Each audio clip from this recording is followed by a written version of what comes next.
इतनी उत्सुकता थी लोगों में तत्व ज्ञान की, पिन ड्रॉप साइलेंस के साथ ऐसी गहरी तत्व चर्चा को सुनने के लिए देश के कोने कोने से ही नहीं, विदेशों तक से, शिकागो और लॉस एंजल्स तक से लोग भागे भागे आएंगे, जानना चाहेंगे कि जिनवाणी क्या कहती है।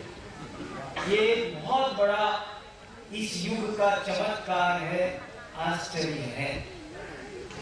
ऐसा स्वाध्याय का प्रेम, ऐसा जिनवाणी को सुनने का प्रबल उत्साह शायद ही कभी इस जीव को आया हो। अब आया है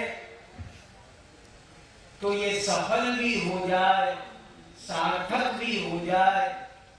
जिस जिनवाणी को समझने के लिए हम इतने उत्साहित हैं, अनुराग जगा, ये अच्छी बात है, लेकिन ये अनुराग सफल हो जाए, जिनवाणी हमें समझ में आ जाए, शास्त्रों के वचन हमें समझ में आ जाए, इसके लिए हम क्या करें, ये मैं बहुत सोचता हूं। और इसी के लिए इसका क्या समाधान हो, इसके लिए मैं आज आपका ध्यान एक ऐसी गाथा की ओर आकर्षित करना चाहता हूं जो गाथा अनेक ग्रंथों में मिलती है। भगवती आराधना में भी मिलती है। गोमट सार जीव कांड में भगवती आराधना 1193, गोमट सार जीव कांड गाथा 222, 23, 224, मूलाचार गाथा 308 और राजवार्तिक में भी ये प्रकरण प्रथम अध्याय के 20वें सूत्र के 12वें वार्तिक में आया है। इतनी जगह और भी बहुत जगह ये प्रकरण आया है और इस प्रकरण का शीर्षक है 10 प्रकार का सत्य। सत्य के 10 भेदों की ओर आज मैं विद्वत मंडली का ध्यान आकर्षित करना चाहता हूं। सत्य के 10 भेद क्या कहना चाहते हैं? सत्य माने क्या, 10 माने क्या और उनका स्वरूप माने क्या? एक छोटा सा वाक्य है, सप्त ब्रह्मणि निष्णातः परम ब्रह्मादि गच्छति। जो सप्त ब्रह्म में निष्णात होगा वो परम ब्रह्म को प्राप्त कर पाएगा।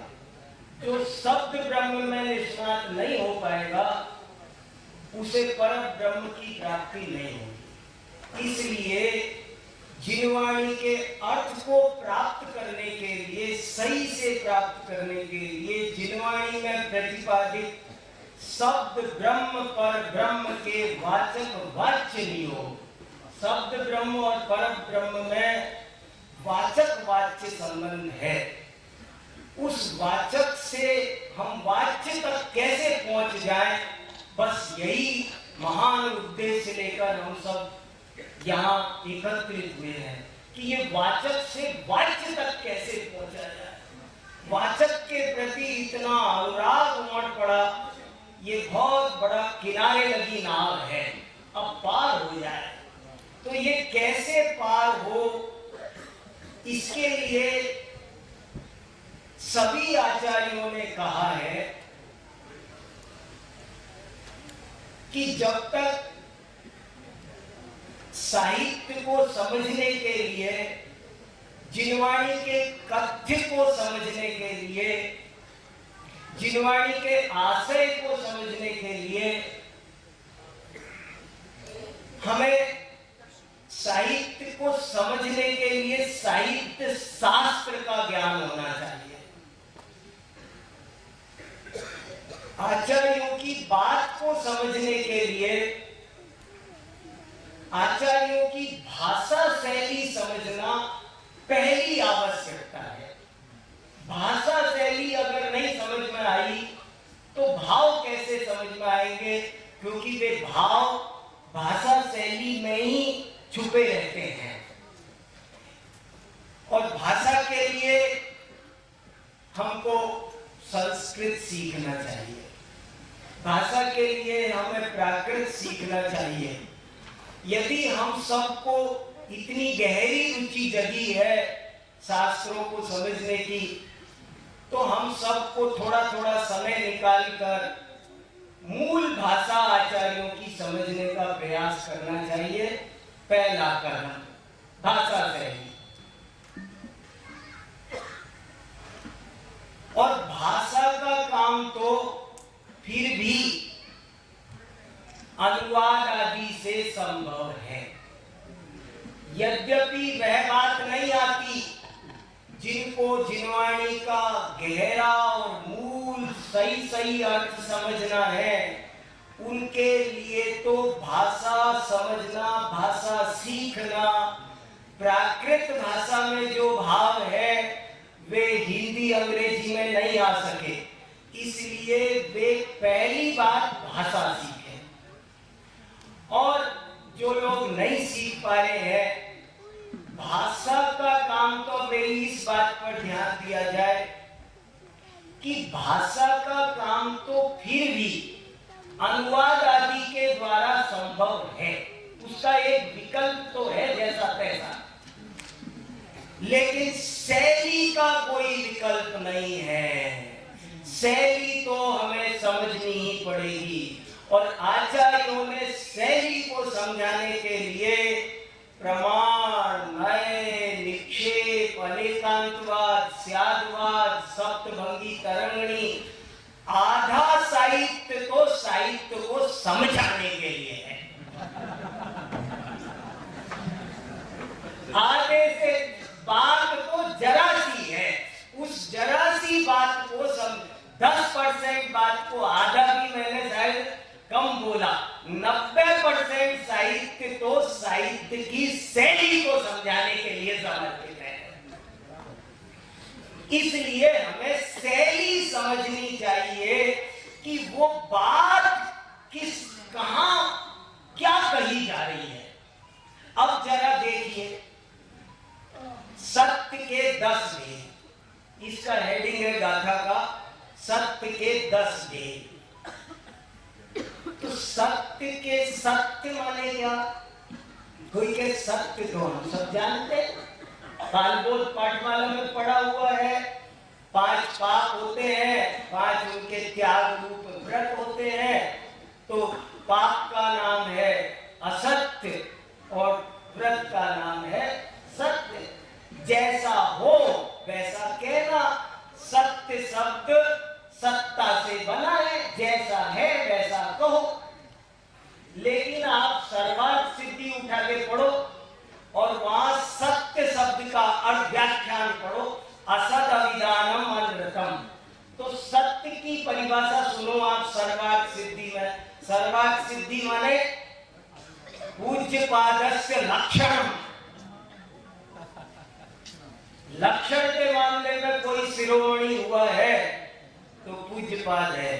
उन पूज्यपाद महाराज से पूछा सत्य की परिभाषा बताओ। वो सब आचार्यों ने कहा सत्य बोलो। सत्य क्या बोले, कैसे बोले, सत्य माने क्या?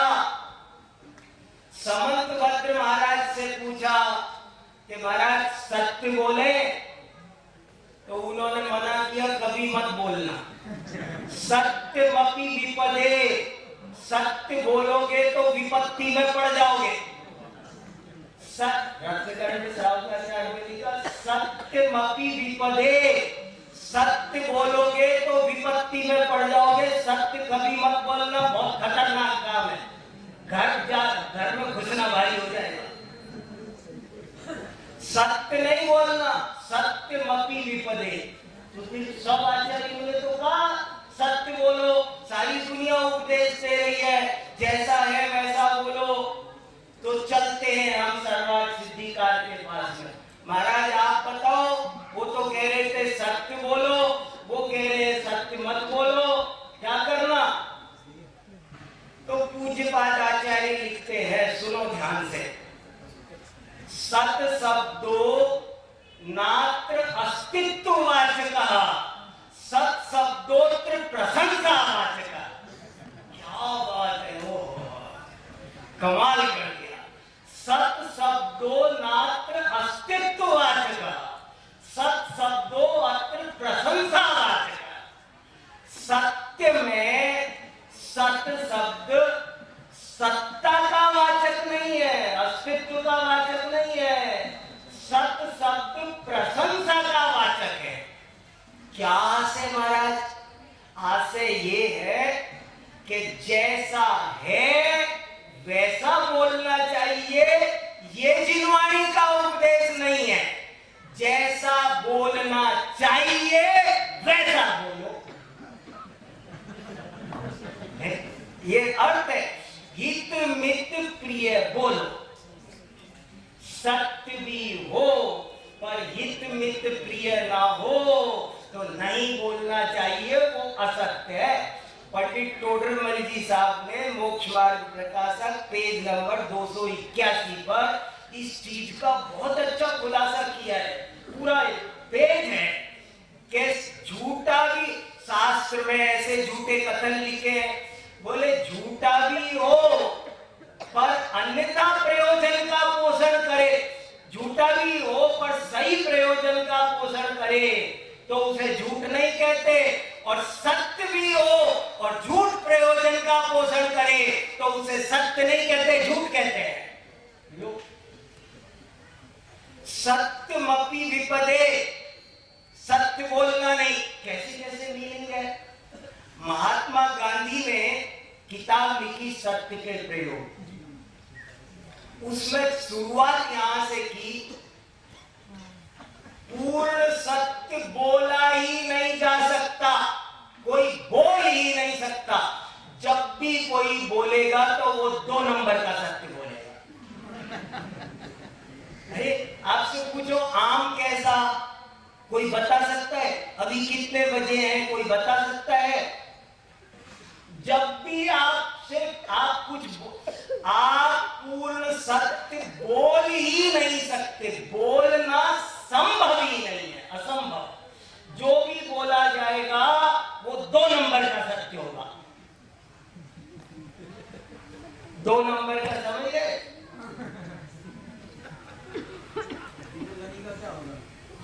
बताओ, यही तो शास्त्र। देखो भैया, सब लोग इतने प्रेम से जिनवाणी को समझने के लिए उत्साहित हुए हैं। ये जिनवाणी हमें समझ में आ जाए, शास्त्रों का अभिप्राय समझ में आ जाए। साहित्य को समझने के लिए साहित्य को वही सही और अच्छे से समझ पाएगा जो साहित्य शास्त्र जानता हो। अरे रोटी कैसे बनती है? नहीं वंद्या विजानाति गुरुविं प्रसव वेदना, विद्वान एव विजानाति विद्वज्जन परिश्रमम, नहीं वंद्या विजानाति गुरुविं प्रसव वेदना। चीज कैसे बनती है, जो बनाता है उसे पता चलेगा कैसे बनाई जाती है, तब उसे दूसरे को महिमा आएगी जो खुद नहीं बनाना। साहित्य को समझने के लिए साहित्य शास्त्र पढ़ना चाहिए। अगर शास्त्रों का सही आशय समझना है तो विधिवत पढ़ो, विधिवत पढ़ो, सब पढ़ो, उसका स्ट्रक्चर समझो। जब साहित्य शास्त्र आएगा तब सब समझ में आएगा। जरा पहले मैं गाथा पढ़ के सुना दूं, आपको पता चले मैं कहाँ चल रहा हूँ। मैं पढ़ आया तो वही घूम रही हूँ, मुझे लगा मैंने पढ़ ली। आपको एक दफे गाथा सुनाऊं तो आपको पता चलेगा हम क्या चर्चा कर रहे हैं। 10 प्रकार का सत्य। अभी ये और सुनो, 10 माने जानते हैं आप क्या? 10 माने 10 अरे मर गए। 10 माने अनेक। 10 माने क्या? धर्म के 10 लक्षण। 10 माने 10 ही नहीं है, गलत फहमी में मत रहना। 10 माने अनेक है। अरे मुझे तो 10 काम है, तुम जाओ। यहाँ 10 माने कोई पूछता है गिनाना 10, सावन के 10 माते थे, 10 माने। अरे 10 शब्द का मीनिंग 10 नहीं होता है। बाह्य परिग्रह के कितने भेद हैं? सब परेशान रहते, किसी के पास उत्तर नहीं है। बाह्य परिग्रह के कितने भेद? 10 तो मेरा मोबाइल तो आया नहीं उसमें, मारुति कार नहीं आई, होंडा सिटी आई नहीं, उनका क्या होगा? अरे 10 माने 10 नहीं है। शब्द को समझो।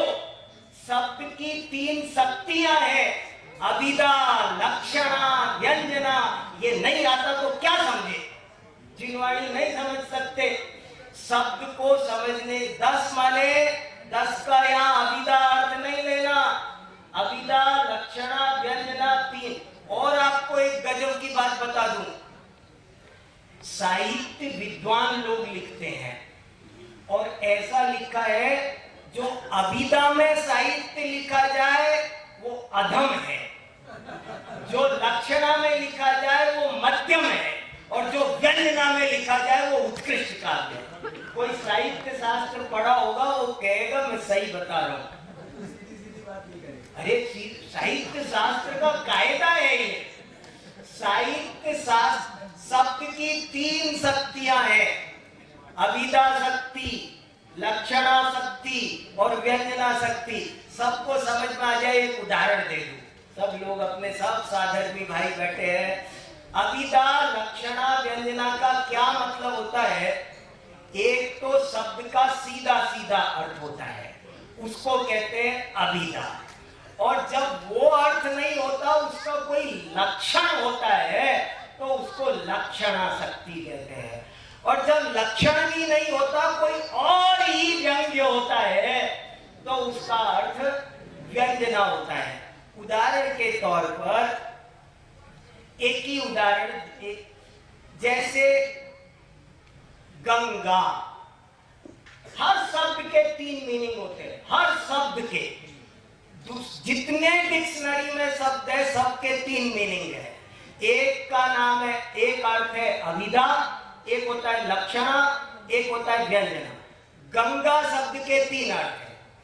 गंगा का अभिधा अर्थ गंगा नदी है, लेकिन लक्षणा अर्थ उनके घर में गंगा बह रही है। मैं कहूं अजीत जी के घर में गंगा बह रही है, तो अजीत जी के घर में गंगा बह रही है, उनके घर में होके निकल रही होगी गंगा। ये अभिधा प्रयोग नहीं है, ये लक्षणा प्रयोग है। गंगा का मतलब है शीतलता, पवित्रता। भाई साहब के घर में पवित्रता है, शीतलता है, तो कहा जाएगा कि भैया गंगा में। और व्यंजना कैसी होती है कि उल्टा काम हो रहा है, घर में बहुत अशांति हो रही है, गंदगी हो रही है, तुमने तो हमारे घर में गंगा कहा रखी है भैया, तुमसे क्या बोले। ये गंगा व्यंजना अर्थ है, उल्टा अर्थ। माँ बच्चे को कह रही है और 100 देखिया। 100 देखिया का क्या अर्थ है?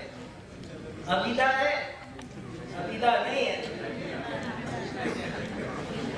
अगर हम शास्त्रों को पढ़ना समझना चाहते हैं मित्रों, तो हमको अभिधा, लक्षणा, व्यंजना पढ़नी पड़ेगी। हमें अलंकार शास्त्र, साहित्य शास्त्र, वक्रोक्ति, सब संधि, समास, ये सब थोड़ा थोड़ा पढ़ना पड़ेगा। उसके बिना काम नहीं चलने वाला। एक श्लोक है बहुत अच्छा, अब थोड़ी पढ़ाई शुरू कर दो। श्रमण संस्कृति के उपासक, श्रम से जी नहीं चुराना चाहिए, श्रम करो। अगर जिनवाणी का अर्थ समझना है तो विधिवत पढ़ो, परिभाषा सीखो, लक्षण पहले, उद्देश्य, लक्षण, निर्देश, परीक्षा, सब चीजें विधिवत सीखो। एक बड़ा सुंदर श्लोक है, बिना व्याकरणेन अंध बधिर कोश वर्जित, अलंकारम बिना पंगु मूकस्तर्क विवर्जिता। जो व्याकरण नहीं जानता वो अंधा है, उसे दिखता ही नहीं क्या लिखा है। शब्द का जो जब तक उसकी धातु न जाने, प्रकृति न जाने, वो शब्द नंगा ही नहीं होता। अरे वो शब्द नहीं खोलता था क्या उसका मीनिंग है। वो शब्द खोलना हो तो धातु बिना व्याकरण अंधा, व्याकरण नहीं पढ़ी तो अंधा। बधिरा कोश वर्जिता, शब्द कोश जिसे नहीं आता वो बधिर है, वो बहरा है। शब्द कोश का ज्ञान होना बहुत जरूरी है। विद्वानों को तो खासकर शब्द कोश का भंडार जबरदस्त होना चाहिए। एक आचार्य ने उदाहरण दिया कि जिस महिला के बाल नहीं हो वो क्या जूड़ा बनाएगी, ऐसे ही जिस वक्ता के पास में शब्द भंडार नहीं हो वो क्या वक्तृत्व करेगा। इसलिए जैसे राजा के पास कोश होता है ऐसे विद्वान के पास भी शब्द कोश होना चाहिए। व्याकरणेन बिना व्याकरणेन अंधा, बधिरा कोश वर्जिता, अलंकारम बिना पंगु, मूक तर्क विवर्जिता। न्याय शास्त्र नहीं पढ़े तो चुप बैठो, मूक है वो। इसलिए अविदा लक्षणा व्यंजना समझे बिना, साहित्य शास्त्र समझे बिना ये काव्य जिनवाणी हमारी समझ में नहीं आएगी। ये मेरा कहने का कुछ संकेत है, अभिप्राय है। देखो गाथा एक दफे पढ़ता हूं पहले। जड़पद सम्मिद ठवणा, नामे रूवे पड़ुच्च व्यवहारे, संभावण व्यवहारे, भावेणोपम सच्चेण। ये गाथा 5-6 जगह तो मैंने रेफरेंस दे दिए, और भी जगह गद्य में पद्य में सत्य के 10 भेद के रूप में बात आती है। इसका अर्थ इतना सा है, सत्य 10 प्रकार का है। देखो 10 का मीनिंग ही नहीं पता तो कैसे काम चलेगा। 10 माने 10 नहीं, 10 माने अनेक। बाह्य परिग्रह के 10 भेद का अर्थ 10 नहीं होता, 10 माने अनेक होता है। हमको लाक्षणा व्यंजना इनको पकड़ेंगे तब जिनवाणी का। भाषा शैली समझे बिना साहित्य और उसका भाव समझ में नहीं आ सकता। और भाषा का तो कदाचित कुछ किंचित विकल्प अनुवाद आदि है, लेकिन शैली का कोई विकल्प नहीं है। इसलिए आचार्यों ने शैली को समझाने के लिए जितनी जिनवाणी उपलब्ध है उसका आधे से ज्यादा साहित्य सिर्फ उसकी शैली समझाने के लिए समर्पित है कि समझ में तो आ जाए शैली क्या स्टाइल है उसकी। तो 10 प्रकार के सत्यों के नाम और मीनिंग सुनो। साधु वचनम सत्यम भी एक जगह लिखा है, वो प्रकरण चला गया। चलो, जनपद सत्य, सत्य का एक वेद है जनपद सत्य। देखो कैसा कैसा सत्य होता है। अगर आप यहाँ भोजन करते समय मीठा मांगोगे तो पूरा परोसा जाएगा, लेकिन अहमदाबाद में मांगोगे तो नमक मांग। अब ये लो जी, मीठा शब्द का मीनिंग बदल गया। कैसे बदल गया? अब ये जनपद सत्य है तो कौन कब किस क्षेत्र काल परिस्थिति में कब कहां आचार्य पाखंडी नाम। अब पाखंडी लिखा समय सार में पाखंडी शब्द आया है। गी लिंगाणी पाखंडी लिंगाणी, तो पाखंडी लिंग माने पाखंडी माने पापम खंडयति मुनिराज दिगंबर मुनिराज को वहां पाखंडी। अब आज के साहित्य में पाखंडी का अर्थ, पहले साहस शब्द का अर्थ होता था जो चोरी कर ले, व्यभिचार कर ले, जो गलत काम करने की हिम्मत करे उसको साहसी कहते थे। अब आप मेरा अभिनंदन करो या बोलो साहसी, मैं खुश होऊंगा।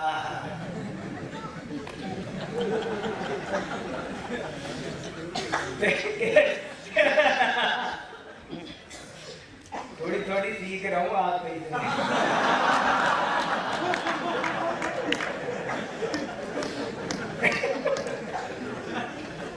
सब अपन कैसे बैठे हैं ना एक परिवार की तरह, इसका आनंद ले। जनपद सत्य, सम्मति सत्य। अब सुनो, सम्मति सत्य, सम्मति सत्य का मतलब क्या है? जो सर्वसम्मति जिसकी चलती हो वो भी सत्य सत्य है। जैसे राजा की स्त्री को देवी कहने का रिवाज हो किसी देश में, तो तुम भी कहो। अब घबराओ नहीं कि मैं कैसे देवी बोलूं, वो कौन सी देवी है, भवनवासी की व्यंतर, दिमाग नहीं मारना। नेपाल में देवी होती है, नेपाल जो जानते हैं, नेपाल में देवी होती है। नेपाल में देवी माने एक कन्या को वहां देवी बनाया जाता है। पूरा राज्य, नेपाल राज्य सेलेक्ट करता है, तो अब उसे देवी बोलने में क्या दिक्कत है? हमारे यहाँ बड़ी मुश्किल है, हम चीजों को जब समझते नहीं है तो जगह जगह कले भी होती है, कले भी होती है। हम किसी विवक्षा से बात कही होती है और किसी विवक्षा से बात समझते हैं। तो कहीं जनपद सत्य, सम्मति सत्य, स्थापना सत्य। महावीर स्वामी की प्रतिमा है और बोले ये महावीर स्वामी है। नाम सत्य, नाम सत्य माने ये महावीर है, ये छदानी लाल है, ये करोड़ी मल है, ये ज्ञानचंद है, ये वीर सागर है, हो चाहे कायर, ये नाम सत्य है। और रूप सत्य, रूप सत्य क्या? चित्र में, पेंटिंग में घोड़ा बना हुआ है तो बोले ये घोड़ा है, घोड़ा है, ये घोड़ा बैठो। नक्शे में दिखाया ये गंगा है, नाले नीले, ये हिमालय पर्वत है, ठंडी हवा आ रही है, ये कुछ नहीं है। रूप सत्य है, नाम सत्य, रूप सत्य, प्रतीति सत्य। प्रतीति सत्य क्या? देखो प्रतीति सत्य, छोटा है कि बड़ा मेरी मर्जी है, मुझे छोटा दिख रहा है ना। प्रतीति सत्य, मुझे छोटा दिख रहा है, ये गिलास मुझे खाली दिख रहा है, तुम्हें भरा दिख रहा है, क्या प्रॉब्लम है? प्रतीति सत्य, सब चलेगा। सर्वांतवत्तद गुण मुख्य कल्पम, यदि मुख्य गुण गौण कर दिया सब चलेगा। सर्वांतवत्तद गुण मुख्य कल्पम, सर्वांत शून्यम मिथो नपेक्षम, सर्वापदामंत कर्म निरंतम, सर्वोदयम तीर्थमिदम तवैव। ये है, इसलिए सब चीजें ठीक से समझना जरूरी है। संभावना सत्य, एडमिशन लेने आए शास्त्री के और गांव में गए तो सब शास्त्री जी, शास्त्री जी। मेडिकल कॉलेज में एडमिशन लिया, बनेंगे कि नहीं बनेंगे, लेकिन डॉक्टर साहब, डॉक्टर साहब। संभावना सत्य, इस संभावना सत्य में मैं कैसे बोलूं डॉक्टर? अरे संभावना से बोल, मैडम ने से बोल, क्या दिक्कत आ रही है? परेशान रहते हैं, जरा जरा सी बात पे विवाद, बात का बतंगड़ करते हैं। जो बात जैन आचार्यों की ये सबसे बड़ी विशेषता है कि वे किसी का खंडन नहीं करते, वे केवल खंडन का खंडन करते हैं। वे खंडन नहीं करते, सिर्फ विवक्षा समझाते हैं। इस बात की ये विवक्षा है, इस बात की ये विवक्षा है, इस बात की ये विवक्षा है। यही जैन दर्शन की शान है, हर बात की अपेक्षा समझाना, विवक्षा समझाना। देखो व्यवहार सत्य, आटा पिसाना है, आटा पिसाना है। अरे आटा को क्या पिसाना है? आटा तो पिसाया है, पर आटा पिसाना है, तो ये व्यवहार सत्य है।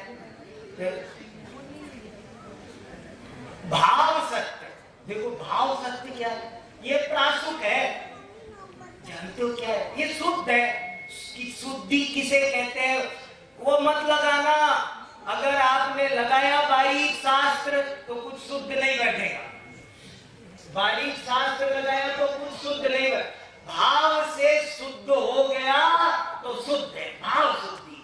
भाव शुद्धि कोई शुद्धि मानी, ये प्रासुक हो गया, हो गया प्रासुक। आपने कह दिया तो हो गया, भाव से हो जाता है। भाव सत्य, उपमा सत्य, इसका मुख चंद्रमा है।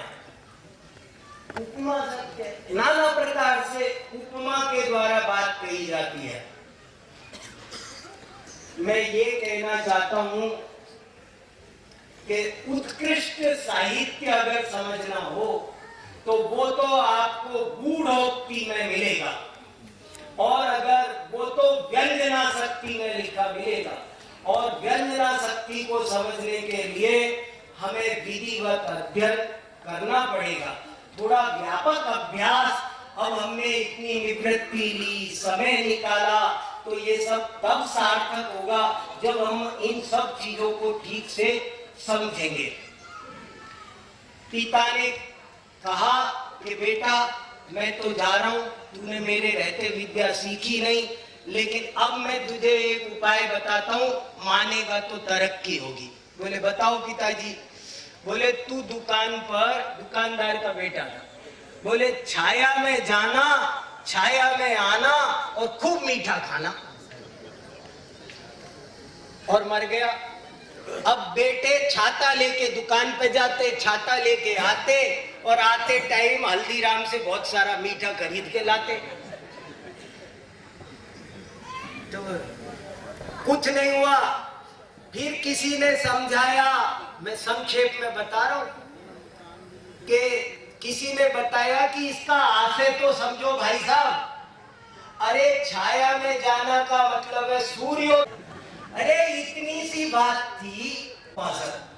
राजा भोज ने जिनेंद्र भगवान की स्तुति लिखी है, हर जिनवाणी संग्रह में छपी है, भूपाल जिन चतुर्विंशति का, भूपाल जिन चतुर्विंशति का राजा भोज द्वारा लिखी हुई है। उज्जैन में उसके सभागार में सरस्वती की प्रतिमा है, और वो जिनेंद्र देव वाली है, मयूर वाहिनी। तो वो तो राजा भोज बहुत गहरा जैन धर्म का बड़ा भारी, जैन राजाओं में राजा भोज का नाम था। बहुत, मैं पूरा 1 घंटे आपको राजा भोज का पूरा सुना सकता हूं प्रमाण सहित, बहुत सारी बातें। और आचार्यों ने कोट किया, तथा चोक्तम महाराज भोजेना, हमारे टीकाकारों ने तथा चोक्तम और सुप्त भूपाल चतुर्विंशति का में लिखा है कि 3 लोक में सबसे मंगलमय वस्तु कोई है तो जिन प्रतिमा का मुख है, प्रातः काल उठकर सबसे पहले जो उसका मुख दर्शन करता है उसको दिन भर कोई अमंगल नहीं आता। सुप्तो स्थिते न सुमुखे न सुमंगलाय। तो ऐसा राजा भोज मानतुंग स्वामी को कैद में डालेगा, 48 सालों की जेल हो भी सकती है। समझो तो, बात तो दिमाग तो लगाओ, बात क्या है। अरे भैया बात ये हुई होगी कि राजा भोज के, देखो राजा भोज का जो पीरियड है, जो भक्तामर स्तोत्र का रचना का पीरियड है, वो देश में दर्शन शास्त्र की दृष्टि से गोल्डन पीरियड है, स्वर्ण युग है। उस समय हमारे देश में वो जो भी 8वीं 9वीं 10वीं का 300-400 साल का पीरियड लगा लो, विवाद में मैं नहीं पढ़ता, पर उस 300 साल का पीरियड ले लो लंबा। उस समय हमारे देश में बहुत शांति थी, न मुगलों का आक्रमण, न अंग्रेजों का आक्रमण, और राजाओं के पास भी कोई काम नहीं था। प्रजा अपने ही आप न्याय नीति के मार्ग पे चलती थी, राजाओं के पास कोई काम नहीं था, कोई केस नहीं आते थे।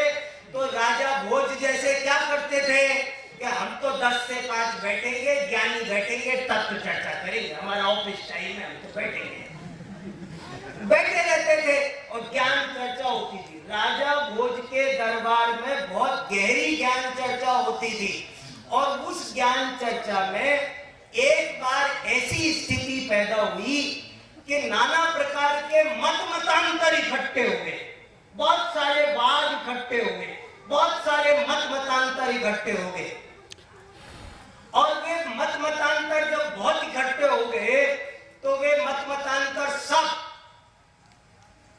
बहुत तान करके, बाजू तान करके, मेरी बात सही, स्वमत मंडल परमत खंडन, एकात्मवाद अनेकात्म, नित्यवाद अनित्यवाद, सब बड़े बड़े वादी खड़े हो गए। भेदवाद, भेदवाद, द्वैतवाद, अद्वैतवाद, अद्वैतवाद में भी वाद निकल आए, चित्राद्वैत, संवेदनाद्वैत, विज्ञानाद्वैत, और सब बड़ी बड़ी चर्चाएं हो रही थी, खूब गहरी गहरी। और जब ये चर्चाएं हो रही थी तो प्रजा कंफ्यूज हो गई कि भैया धर्म का मार्ग क्या है। तब जाके राजा भोज ने मानतुंग स्वामी को बुलाया होगा, और मानतुंग स्वामी से राजा भोज ने निवेदन किया होगा कि हे भगवान, ये मालवा आपकी जन्मभूमि है, आपकी कर्म भूमि है, आपकी तपोभूमि है। प्रजा इन वादों में उलझ गई है, मार्गदर्शन करो। अब ये आप ही का दायित्व है गुरुदेव, आप ही संभालो। मानतुंग आचार्य से राजा भोज ने निवेदन किया होगा। राजा मानतुंग स्वामी ने सबके मत सुने होंगे और समझ गए होंगे सर्वांतवत् तद्गुण मुख्य कल्पम सर्वांत शून्यम च मिथोनपेक्षम। और वे जब इस बात को समझ गए होंगे तो उन्होंने एक ऐसी बात कही जो नमोकार मंत्र जैसी निर्विवाद थी, जिसमें कोई नाम का भेद नहीं। कुछ भी कहो, जो शुद्ध है, बुद्ध है, कोई पूज्य है। एक ऐसा सुंदर स्वरूप खींचा उन्होंने कि सबसे वो भक्तांबर तैयार होने के बाद राजा भोज ने सारे दार्शनिकों को दिखाया होगा कि आप लोग देखो, और सबने कहा होगा इसमें हमें क्या आपत्ति है, ये तो बात एकदम सीधी सच्ची है। वीतराग होना चाहिए, राग द्वेष बुरे हैं, ये दो टप्पे की बात मानने में क्या दिक्कत है। बोले यही तो बात है। तो सबने मान लिया, साइन कर दिया, ओके। तो प्रजा ने कहा होगा लो जी लो, मानतुंग ने 48 ताले तोड़ दिए। अरे ये जो आग्रह होता है ना, मताग्रह किसी बेड़ी से कम नहीं है।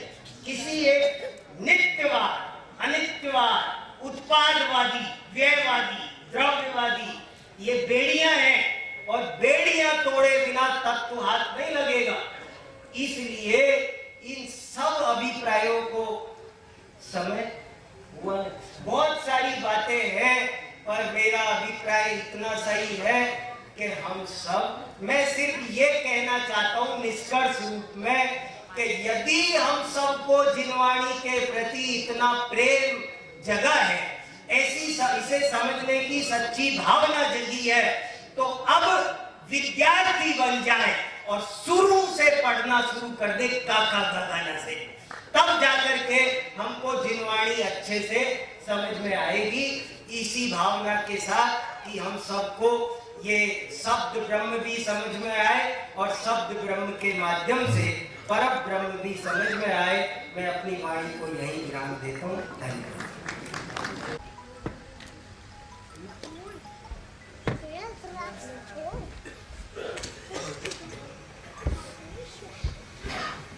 जबरी जिनवाणी माता की सभी अपने सामने करेंगे।